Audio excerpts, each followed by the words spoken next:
flaming inferno, result of the collision of an underway, fully laden container vessel with an anchored, loaded crude oil tanker, occurred shortly after midnight on June 2nd, 1973, in New York Harbor. A Marine Board of Investigation was convened by the Commandant of the Coast Guard to investigate this tragic accident, which resulted in the death of 16 crewmen and constructive total loss of both vessels. The report of this board fully documents the probable cause and the circumstances following the collision. Extraordinary film from the New York City Fire Department, television stations, and other sources provide a valuable record of the progress and aftermath of the massive fire. From this material, we have attempted to reconstruct the events which occurred and to show their effect on the Port of New York, the stricken vessels themselves, and to pay tribute to heroic crews of the municipal fireboats, commercial tugs, and private craft who saved 40 crewmen from the burning vessels and who undoubtedly prevented far greater loss of life and property. Let's start by visualizing the circumstances leading up to the collision. On the night of 1 June 1973, the SS C.V. Sea Witch, a United States registered 18,000 gross ton container vessel, was outbound from Howland Hook Container Terminal, Staten Island. The SS Esso Brussels, a 700-foot, 26,000 gross ton Belgian tanker, loaded with about 300,000 barrels of Nigerian crude oil, and several other vessels, were anchored off the Staten Island shore. The night was clear and visibility good. Tugs attending the Sea Witch had been dismissed in the vicinity of St. George. With a harbor pilot aboard, the vessel was proceeding in the vicinity of buoy 22 at about 13 knots and steadying on a course to pass under the Verrazano Narrows Bridge. At about 12:37 a.m., the helmsman reported having steering difficulty. As the Sea Witch began to swing toward the Staten Island shore, the master attempted to shift steering systems at the bridge steering console, but this proved unsuccessful. The container vessel, in an uncontrolled swing, barely missed colliding with a tug in tow. The pilot attempted to slow the advance of the Sea Witch by use of the anchors and reversing the engine. The efforts were unsuccessful, and collision occurred at about 12:42. Upon impact, the bow of the Sea Witch penetrated the starboard side of the Brussels just aft of the amidships house into number 7 starboard cargo tank. The angle of impact was about 60 degrees. The bow of the Sea Witch collapsed the bulkhead which separated number 7 and 8 starboard tanks, and also entered number 8 center tank. The boundary of number 7 center tank remained intact. The force of impact provided the source of ignition for the 31,000 barrels of volatile Nigerian crude oil, which flowed out of the ruptured hull and spread on the surface of the water. A heavy concentration of crude oil became trapped between the ships. Influenced by a strong 2.5-knot ebb current and an 8-knot westerly wind, the two ships, now locked together, began to drag the single anchor of the Brussels and drift toward the Verrazano Bridge.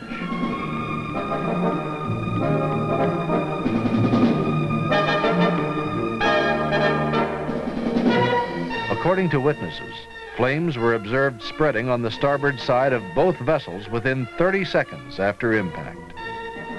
Within a couple of minutes, fire spread around the bow of the Brussels. The engine room of the Brussels filled with smoke, and the crewmen on watch had to abandon the space. The bridge watch, stationed in the amidship deck house, attempted to launch the forward port lifeboat, but as flames on the water approached, they abandoned this attempt, and with other crew members in the forward deck house, ran aft and joined crewmen at the port after lifeboat. When the boat was waterborne, an effort was made to start the hand-cranked diesel engine, but it did not start. and the crew attempted to push the boat away from the side of the vessel. As flames approached, several crew members leaped into the water. Some swam to safety and were rescued by vessels in the vicinity of the Verrazano Bridge abutment. The master and 11 crewmen of the Brussels perished in their attempt to abandon the burning vessel. On the Sea Witch, crewmen on the bow, on the bridge, and in the forward deck house ran aft and took shelter in the after deck house as flames spread on the water.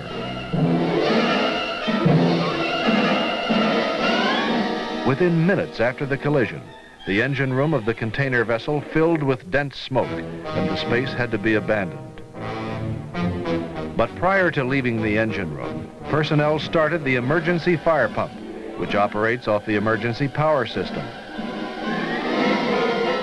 Several of the Sea Witch crewmen leaped overboard and swam to safety outside the perimeter of the spreading flames. They were rescued by commercial tugs and other vessels which had rushed to the scene.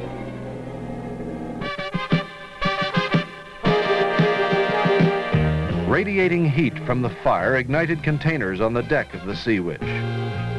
Fire spread rapidly, and within a half hour after the collision had created a flaming mass which thwarted the attempt to launch the Sea Witch's port lifeboat. Many of the crew took temporary shelter below the main deck in the vicinity of the after storeroom and steering gear room.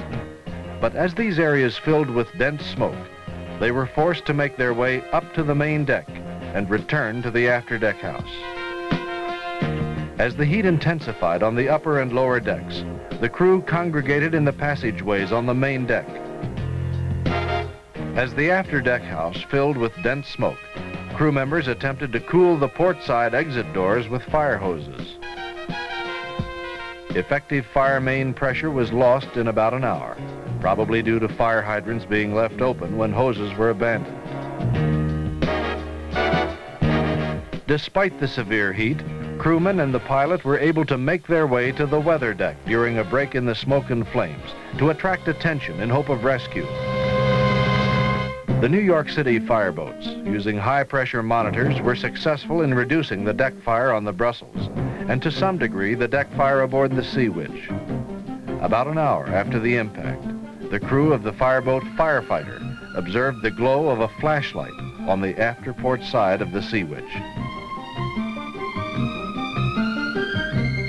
The firefighter went along the port side and placed 2 ladders to the main deck.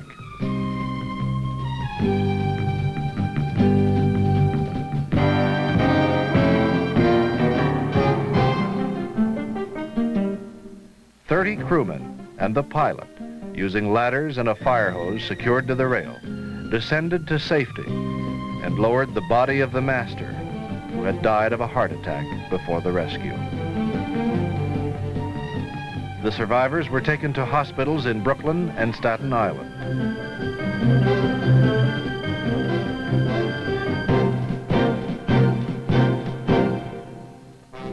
About an hour after the dramatic rescue of the 31 men, as several tugs were assisting in firefighting operations at the stern of the Sea Witch, a crewman of the tug, Brian McAllister, saw a face in a porthole on the upper deck.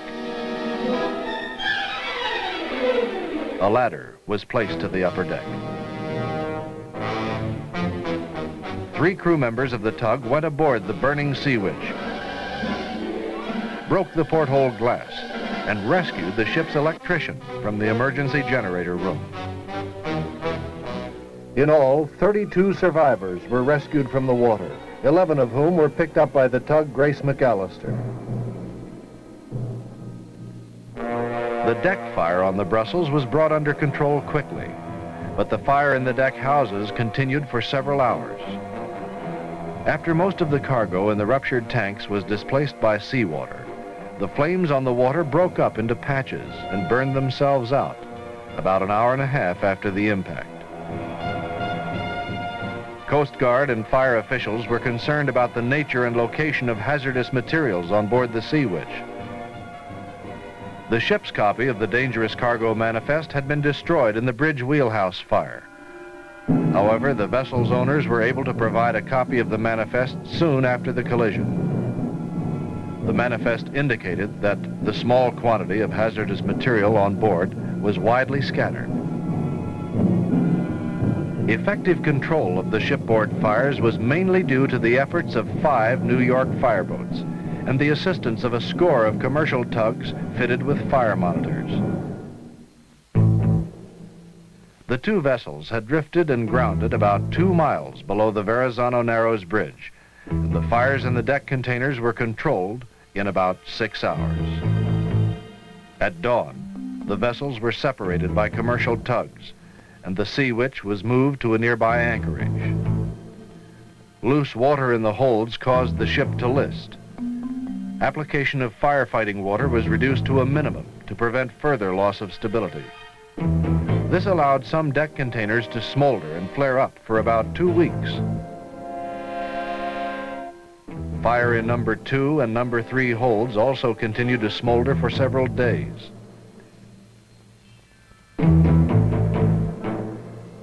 Viewed from a distance, the Brussels did not appear to have suffered the ravages of a major fire.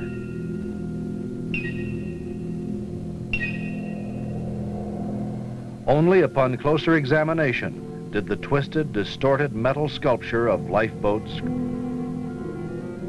cargo piping, melted aluminum grating, cargo tank valve wheels and stems, and crazed porthole lights reveal the effects of the intense heat. The steel boundaries of the cargo tanks, except those damaged by the impact, remained intact. The bulk of the remaining cargo was not involved, except for the vapors which escaped through vents, damaged piping, tank fittings, and burned above the main deck. After the fire was extinguished, the disrupted cargo tank covers and piping on the Brussels were made effectively tight with asbestos blankets and plugs. Oil remaining in undamaged tanks was transferred to barges using existing cargo piping in the pump room and tanks, bypassing the damaged main deck system. The Brussels had 2 deck houses, one amidships and the other aft. Their interiors and decks were made of steel. However, stairwells were open from top to bottom, permitting vertical spread of the fire. Internal division bulkheads and paneling were made of combustible composition board. Interiors of both deck houses were virtually consumed by the fire. X marks in the compartments were made by the search parties to indicate the compartment had been checked for victims. A search of both vessels after the fire revealed that of the 16 victims, 3 persons perished aboard the vessels.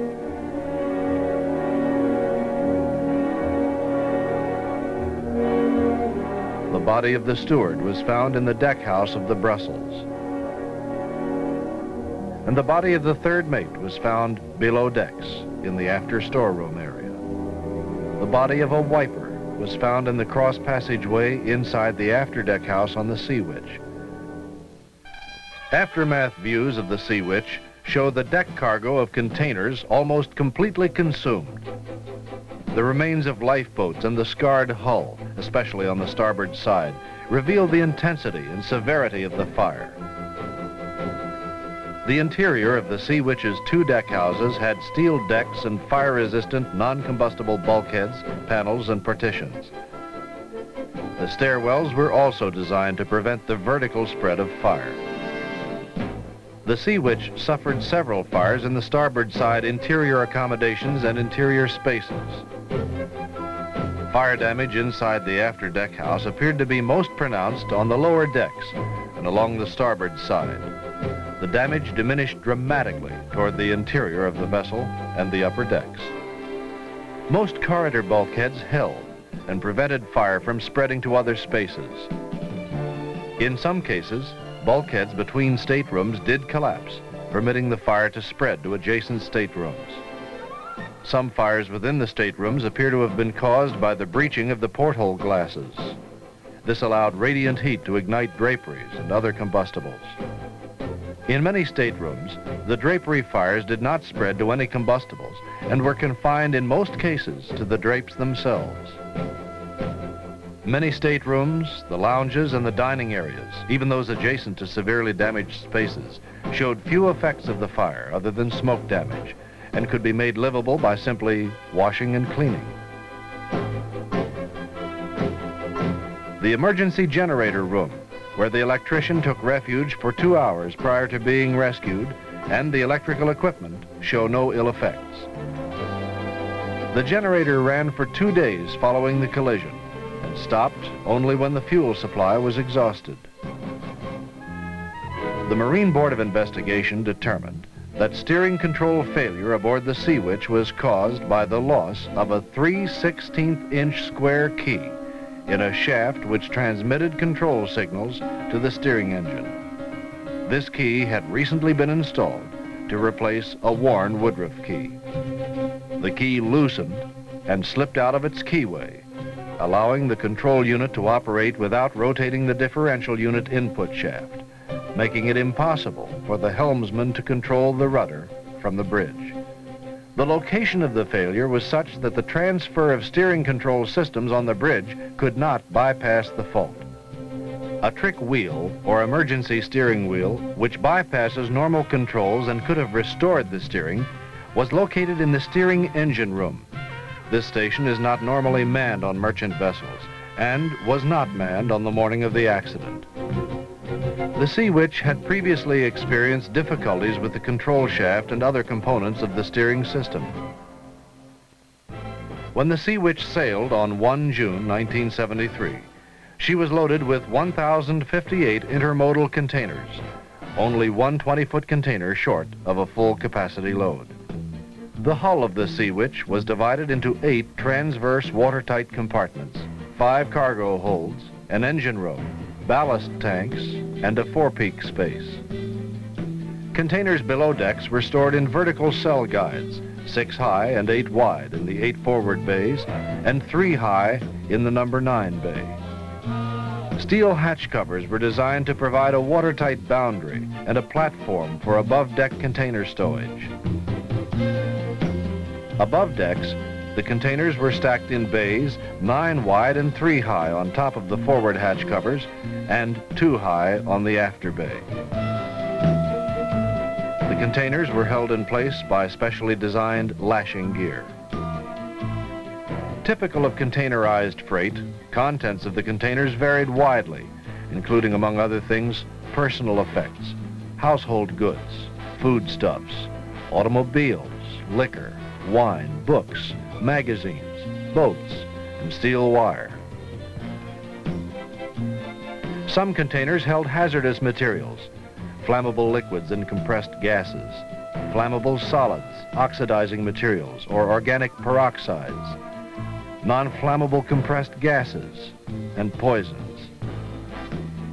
Labeled hazardous materials were stowed in accordance with the regulations. The intermodal cargo containers were of 3 basic constructions: steel, aluminum sheet, and fiberglass reinforced plastic. Most of them had steel frames and wooden floors.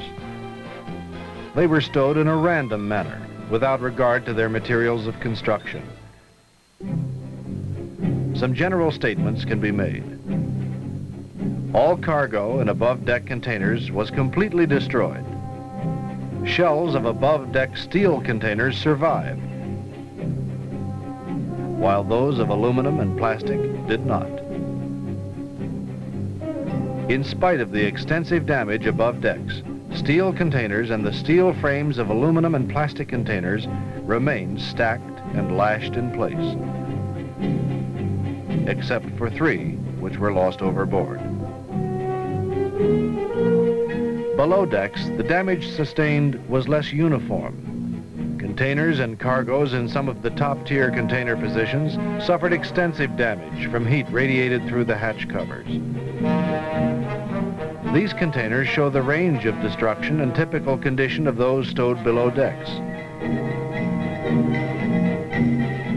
The bottom tiers were water damaged, apparently from firewater introduced into the ship, while others were only slightly damaged or stained from smoke.